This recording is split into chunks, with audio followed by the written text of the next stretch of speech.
जब आंदोलन चलता है तो ये इटली पहुंच जाते हैं छुट्टियां मनाने, ठीक है। ये आज तक किसी किसान के साथ जाके बैठे नहीं, ना इनकी बहन बेटी। हाँ, पंचायत होती है तो वहाँ ज़रूर चले जाते हैं अपनी राजनीतिक रोटी सेकने के लिए। देखिए, बहुत सारे देखे होंगे कि राहुल जी को लोगों ने पप्पू कहा है, तो कुछ सोच करके ही कहा होगा ना, क्योंकि उनकी बात ही होती है जिसमें दम नहीं होती। कांग्रेस की कोई ऐसा नेता बता दें आप जिसकी बातों में, जिसके वक्तव्य में कोई दम हो।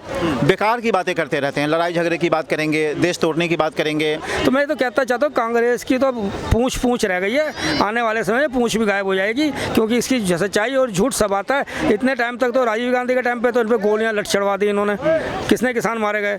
देखिए, तो नेहरू जी के ज़माने से ही दोगलापन अपना रही है कांग्रेस, तभी जनता ने उनको जवाब दे के आज सत्ता से बाहर रखा है।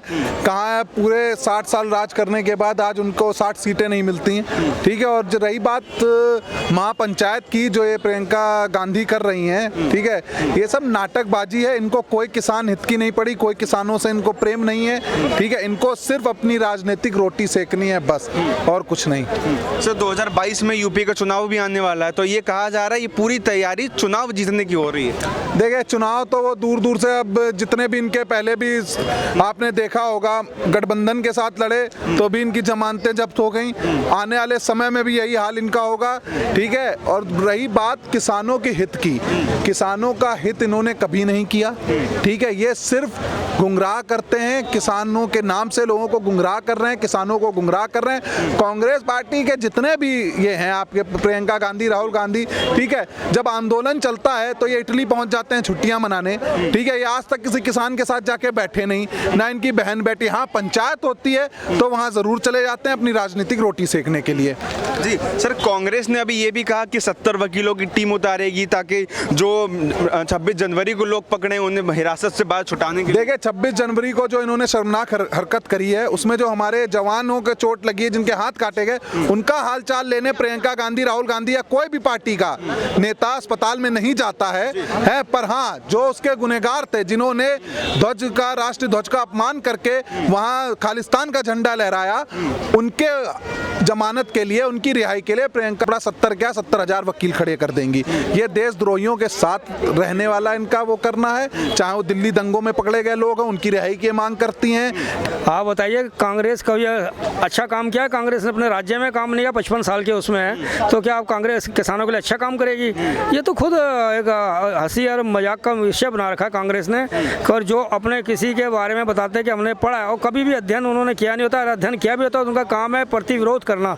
विरोध करने के नाम से ये गुमराह करना, मिसगाइड करना, बुलाना उनको सबको। तो मैं तो कहता चाहता हूँ कांग्रेस की तो पूंछ रह गई है, आने वाले समय में पूंछ भी गायब हो जाएगी, क्योंकि इसकी सच्चाई और झूठ सब आता है। इतने टाइम तक तो राजीव गांधी के टाइम पे तो इन पर गोलियां लट चढ़वा दी इन्होंने, किसने किसान मारे गए। अब किसानों का पेंडिंग पड़ा रहा, तो अब क्या मोदी सरकार ने कुछ सोचकर अच्छा इनके भविष्य के लिए काम किया, तो इन पे इन्होंने विपक्ष वालों ने टांग अड़ानी शुरू की कि ये लोग तो एक उसके किसानों के ऊपर दलाली खाते थे, अनाज के ठेकेदारों से पैसा खाते थे। अब ये सब बंद हो जाएगा इनका, तो इनके पेट में तो दर्द होगा ही होगा ना। तो ये तो इसीलिए आज संसद से भाग भी गए, क्योंकि जब पता है कि मोदी सरकार, इन लोगों ने जितने इतने 56 साल राज किया और किसानों के लिए कुछ नहीं किया, और इनके पोल खोल रहे थे, गरीब लोगों के लिए कुछ नहीं किया, पोल खोल रहे, तो ये वहाँ से वॉकआउट कर गए, क्योंकि इनकी सच्चाई पूरी दुनिया देख रही थी, देश की जनता देख रही थी। लेकिन सर, अभी आपने कहा कि कांग्रेस ने किसानों के लिए कुछ नहीं किया, लेकिन अब तो हितैषी बन रहे हैं। अब तो राकेश टिकैत के साथ खड़े होकर जाके कहते हैं कि काला कानून है, सरकार को वापस लेना चाहिए। राकेश टिकैत है क्या? वो तो हमारे, हम तो उसको कुछ मानते ही नहीं। राकेश किसान नेता, हम तो उसको मानते थे, उनके पिताजी को मानते थे,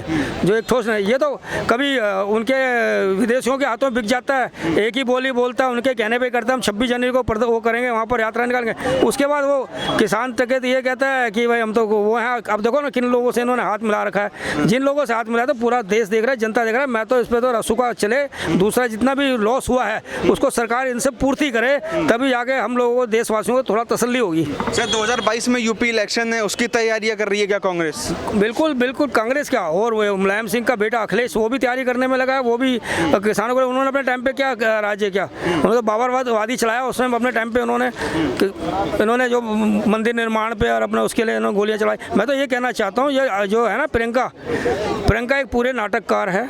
ये जब इसको जो पता होता है कि भाई अब ऐसे करके कोई मुद्दा नहीं है, तो इस मुद्दे में राजनीति खेलना है और गुमराह करना, जाकर वो अब किसानों के साथ है। अगर इतने हितैषी होते तो इतने साल तक क्यों नहीं कांग्रेस का उनका किसानों का उद्धार किया होता? अगर किसान किसानों का आज उधार हुआ था तो आज ये नौबत नहीं आती, ना ही सरकार को इतना सोचना पड़ता। और ये सरकार तो वैसे ही भला करती है नीचे से लेकर ऊपर तक के लिए, इसमें कोई भेदभाव नहीं है, सबका साथ सबका विकास का इनका एक नारा है। सर क्या कहेंगे, अब कांग्रेस का अभियान चालू हुआ है, अगले 1 महीने तक पूरे यूपी में बड़े बड़े नेता घूमेंगे, किसानों से मिलेंगे, महापंचायत करेंगे, लेकिन जब संसद में पूछा जाता है कि बिल में समस्या क्या है तो कांग्रेस के नेता चुप हो जाते हैं। क्या विचार? देखिए, बिल में समस्या उनको आती है जिनको कुछ बात समझ में आती है। माननीय भारत सरकार, माननीय प्रधानमंत्री जी ने जो बिल पास किया है वो बिल किसान के हित में है, बट किसान को बरकरार जा रहा है कि ये किसान के हित में नहीं है। कांग्रेस वाले जो लोगों को बता रहे हैं कि ये हमारा जो कानून है वो काला कानून है, कानून कोई काला नहीं होता है, कानून जो होता है वो ग्रीन कानून होता है।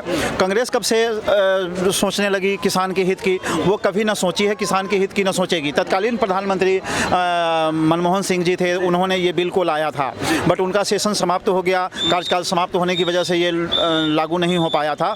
इसी चीज़ को मोदी सरकार ने लागू किया है तो उनको अब जलन हो रही है, उनको ये लग रहा है कि ये चीज़ मैंने खास किया होता तो ये श्रेय मुझे जाता, तो इसका विरोध है। देखिए, चुनाव सामने आ गया हुआ है, राजनीति रोटियां सेकते हैं, बट ऐसा नहीं है कि ये काला कानून है या किसान के हित की बात नहीं है, तो ये गलत होगा। और ये जो है, जब राहुल गांधी जी हैं, प्रियंका वाड्रा हैं, ये किसान खेती करेंगे तभी पता चलेगा ना कि खेती क्या होती है, किसान क्या होता है। अभी झंडे फहरा देना लाल किला पे, इस्लामी का वो करना, ये सब कोई आपका विरोध करने का हक है, विरोध जमाइए, आप विरोध कीजिए, आपका अधिकार है, बट आपको किसने आदेश दे दिया आपको झंडा फहराने का लाल किला पे और देश विरोधी नारा लगाने का? सर आपने कहा कि मनमोहन सिंह और यूपीए सरकार ही ये पूरा प्रस्ताव लाई थी, लेकिन अब जब मोदी सरकार इसे इम्प्लीमेंट कर रही है तो वो लोग यू टर्न क्यों ले रहे हैं, क्यों बार बार कह रहे हैं कि ये काला कानून है, जबकि इंट्रोड्यूस आप कह रहे हैं कि कांग्रेस ने किया था? देखिए, कांग्रेस के तत्कालीन प्रधानमंत्री जो डॉक्टर मनमोहन सिंह जी थे, उसी समय ये बिल जो बिल काला कानून की बात हो रही है, ये बिल उस समय आया था, बट उनका सेशन काल नहीं होने की वजह से, सेशन समाप्त होने की वजह से ये नहीं पारित हो पाया था।